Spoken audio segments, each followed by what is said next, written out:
Now that we've gone over a lot of the instructional portion of this series, Becoming a Professional Dog Trainer, we'll start working on more of the hands-on part. First, it's essential to have a training plan. This will help keep you focused and on track.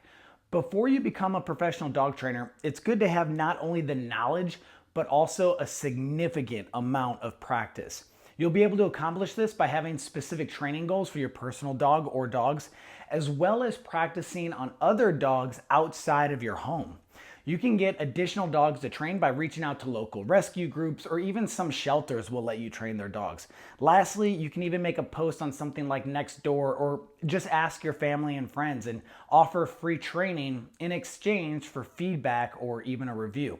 It's important to let them know that you're on the journey of becoming a professional dog trainer. So with that in mind, I would suggest going for the easy dogs first, the ones that don't have any fear or aggression issues. As you get more experience and you become more confident, you can start taking on some of the more challenging cases. Now, for your personal dogs, we're going to work on multiple goals or obedience routines. Many of these goals are the same requirements that Tom Rose has for his students at the Tom Rose School for Professional Dog Trainers. I'm calling them goals because I don't offer any kind of certification. So for us, they are not requirements, but rather goals that we'll be working towards. If you are interested in getting certified as a professional dog trainer, you'd want to check out a school like the Tom Rose School. The first is going to be a stick jump. It sounds simple, but it can be way more challenging than you may expect. It really depends on the dog. This will be a tool that we'll be using in the future to help teach our dogs the broad jump in the AKC obedience routine. Whenever you have a chance, go to your local hardware store and pick up a 4-foot or so PVC pipe. We'll also be teaching our dogs 2 basic pet tricks. This can be anything that would be considered a trick, such as play dead, spin, weave, bow, over under, roll over, sit pretty, stand on your hind legs, wave, or any other cute trick that you can come up with. The purpose of this goal is to learn how to problem solve as well as implementing the science of dog training. We also have a few obedience routines we're going to be working on in this series. The CGC, which is the Canine Good Citizen, the AKC Novice and Open routine, and the IGP-1 obedience routine. For most of these requirements, you'll need a focused heel. So with that being said, I would suggest starting on my 10 fundamental steps for a focused heel. I would also recommend working on the finishes as well as solidifying the heel position. I'll add links to each of these in the description of this video. Now let's go back to the dogs we'll be training outside of our homes. This is what most dog training businesses would call doggy boot camp. Board and train, stay and train, or in kennel training. I'm going to explain in this video the process that I follow when doing a stay and train. This process would also be similar to day training. Day training is when the owner drops their dog off in the morning and picks them up in the evening. First thing that I like to do is work on bonding and building a strong relationship based on trust. For most dogs, this process is pretty easy and straightforward. We hang out with them, we pet the dog, we play fetch or tug if that's something the dog likes. Once I can tell the dog is comfortable in their new environment, that's when I'll start the training. The first thing I do with any dog that I train is engagement training. This helps us teach the dog a few things. One, it teaches the dog that if they pay attention to us, good things will happen. It also helps us teach the dog our condition reinforcers or our markers. When done correctly, most dogs can become conditioned within the first day or so.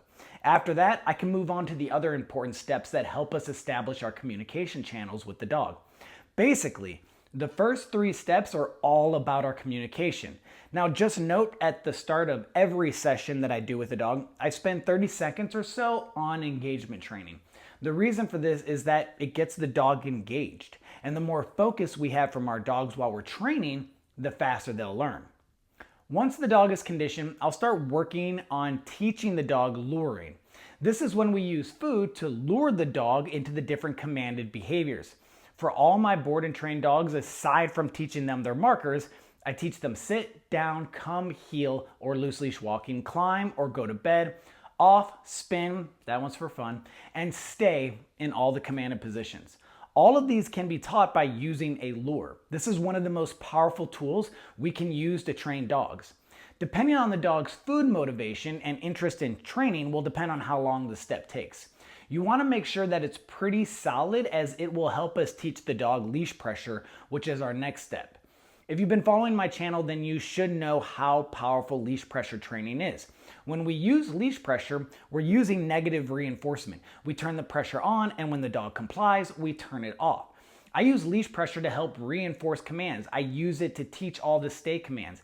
I use it to establish boundaries, such as not going into the street or jumping up on furniture. Look at it this way. Anytime we're teaching our dogs something, we're in a sense asking them a question, or we're presenting a problem. For example, when we ask a dog to sit, we're saying, "Do you know what to do when I tell you to sit?" And the dog gives us a blank look, basically saying, "No, I don't know what to do when you say sit." So we then give them the answer by luring them into the sit.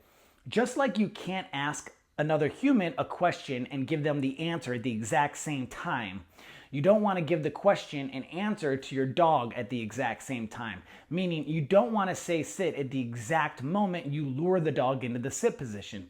This would be known as overshadowing.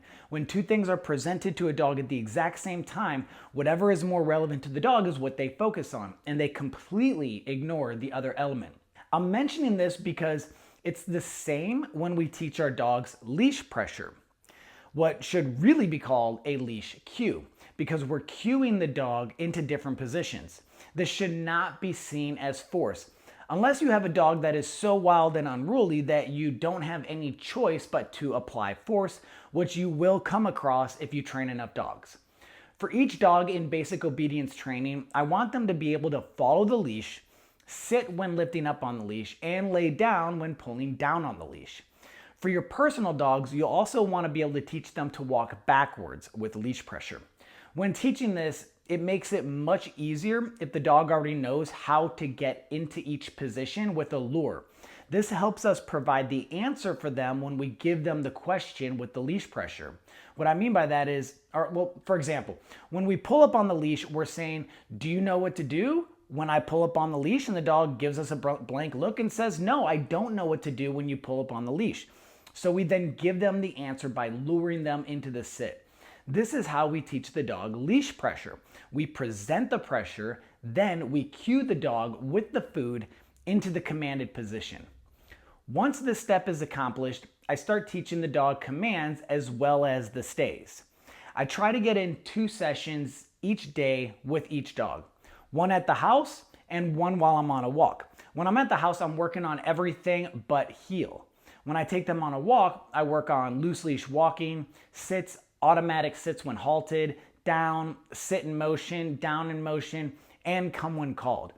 During this time, I'm also not allowing them to practice any bad behavior, such as barking at strangers, jumping up on people, or taking treats with too much force. Speaking of treats, make sure the owner provides the dog's food. The last thing you want is for a dog you're training to have the runs. Now, depending on the owner will depend on if I'm using corrections, positive punishment, and if I'm doing off-leash training. If they want off-leash training, then we'll have to use a remote training collar. Then we continue to work with the dog every day, getting as many repetitions in as possible. As Tom Rose says, repeat, repeat, repeat. Nothing helps a dog succeed like constant repetition of training exercises. I also work on proofing, meaning I start working with the dog in new environments with different distractions. Simply choosing different routes during my walking sessions can help me accomplish this.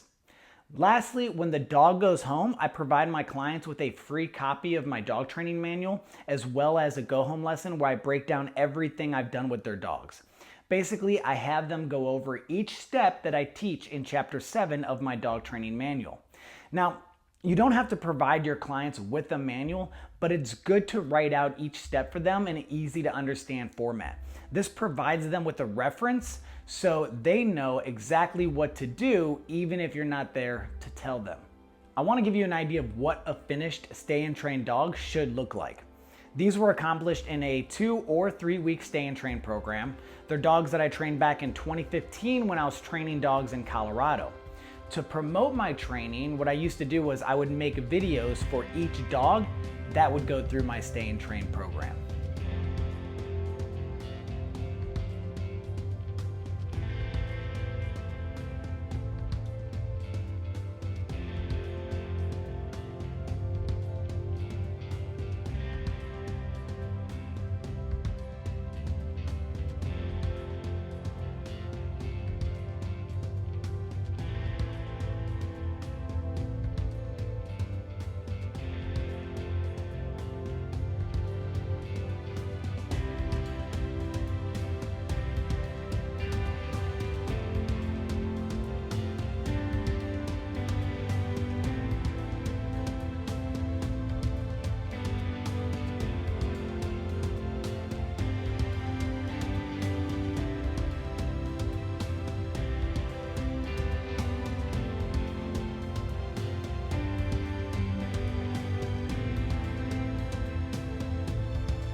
I hope everyone enjoyed today's video. As always, let me know what you think about it in the comments below. If you want one-on-one help, I offer in-person private lessons as well as Zoom training sessions.